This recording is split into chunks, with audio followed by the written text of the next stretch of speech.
আরজিকরের ঘটনায় কোচবিহারে ছবি এঁকে প্রতিবাদে নামল শিল্পীরা।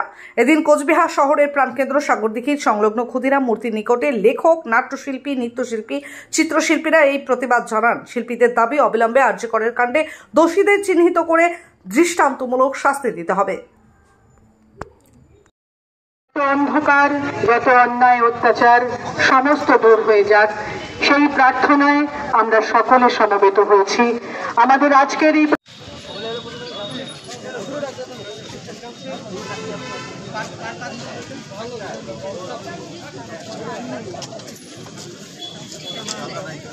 পৌঁছে দিতে চাই যা প্রতিবাদের ভাষা, যা আমাদের ভেতর থেকে আজ উঠে আসছে।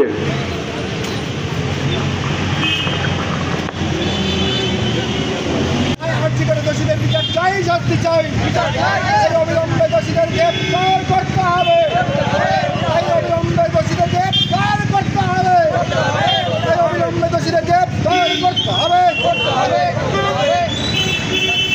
এই আন্দোলন চলতেই থাকা উচিত, কারণ যে নারকীয় ঘটনা ঘটেছে এটা নিয়ে এভাবে আগুন জ্বলতে আমি আগে দেখিনি। এভাবে প্রতিবাদের সকলে দলমত নির্বিশেষে যেভাবে এগিয়ে আসছে সেটা কিন্তু আমি আমার এই বয়সে কখনো দেখিনি। তাই মনে হচ্ছে আমরা সুবিচার পাব, এই প্রত্যাশা করছি আমরা, এবং সে কারণেই আমরা আজকেও জমায়েত হয়েছি এবং আমাদের এই প্রতিবাদ চলবে যতদিন না পর্যন্ত আমরা এই বিচার পাচ্ছি ঠিকঠাক। কিন্তু নারীদের রাত্রিবেলা কাজের যদি নিষেধাজ্ঞা জারি হয় সেটা কিভাবে দেখেন আপনি? সেটা কি সম্ভব? সেটা তো নারী পুরুষ এখানে আমি বলবো মানুষ, আমরা নারী পুরুষ পরে ভাগ করবো, আগে বলবো মানুষ। তো একটা মানুষ যদি স্বাধীনভাবে চলাফেরা করতে না পারে, মহিলারা রাতে বেরোবে না, পুরুষরা দিনে বেরোবে না, এরকম কোনো ব্যাপার হতে পারে না। একটা মানুষ, আমরা একটা সভ্য সমাজের মানুষ, আমাদের ইচ্ছে মতন যখন ইচ্ছা বেরোতে পারি। সেটা রাতে যদি কাজ থাকে একটা নারী, তার হয়তো বাড়িতে কোনো পুরুষ সদস্য নেই, তাকে তো রাতে বেরোতে হবে। একটা কাজে তাকে যেতে হতে পারে, একজন ডাক্তার, তাকে কলেজে যেতে হতে পারে। তো সেখানে এটা তো একটা অরাজক অবস্থা তাহলে তৈরি হয় যদি বলা হয় যে নারীরা রাত্রিবেলায় বেরোতে পারবে না। তো এটা তো জোর করে চাপিয়ে দেওয়া, কেন বেরোতে পারবে না? সেই জন্যই তো আমাদের প্রতিবাদ, যে আমরা দিন রাত্রি সব সময় যেন নারীরা নিরাপদ থাকে সেটা। হাসপাতালগুলোতে সিআইএফ দিয়েছে আজকে মহামান্য সুপ্রিম কোর্ট, কী বলবেন?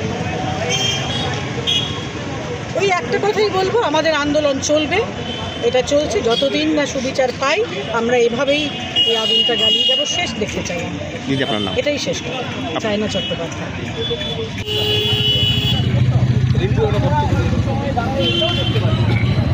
এবং তার সাথে সরাসরি জড়িত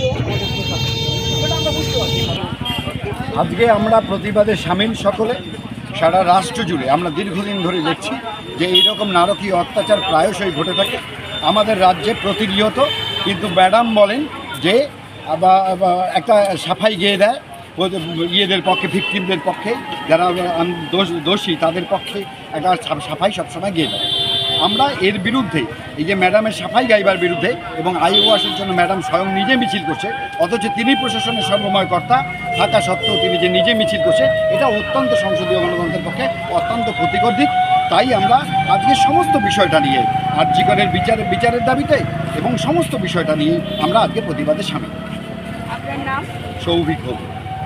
নিউ রাধা অপটিক্যাল মোবাইল কাউন্টারে চলছে বিশাল ধামাকা অফার। যে কোনো নতুন স্মার্টফোনে রয়েছে এক্সচেঞ্জ অফার। পুরনো মোবাইল ফোনের পরিবর্তে আপনি পাচ্ছেন নতুন স্মার্টফোন। অনলাইন থেকে অনেকটাই দাম কম আমাদের এখানে। এছাড়াও প্রতিটি কেনাকাটায় রয়েছে আকর্ষণীয় ফ্রি গিফট। আমাদের এখানে পাচ্ছেন Samsung, Motorola, Realme, iPhone, OnePlus, Poco ও বিভিন্ন কোম্পানির স্মার্টফোন। এছাড়াও 0% ইন্টারেস্টে ফাইন্যান্স, 0% ডাউন পেমেন্টের ব্যবস্থা রয়েছে। মোবাইল ফোনের যে কোনো সরঞ্জাম। চলছে লোন মেলা। New Radha optical, R road, Kali মন্দিরের নিকট, কোচবিহার।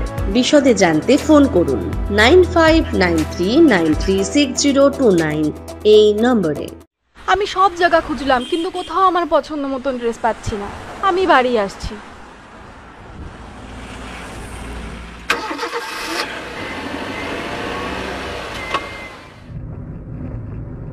চলো যাই ফ্যাশনের দুনিয়ায়, চলো যাই নতুন সাজে সাজাতে, ফ্যাশনেবল হতে জানায় আমন্ত্রণ। এমজি গার্মেন্টস আমার তোমার, এমজি গার্মেন্টস মনের সবার। MG garments, BS road, Cooch Behar.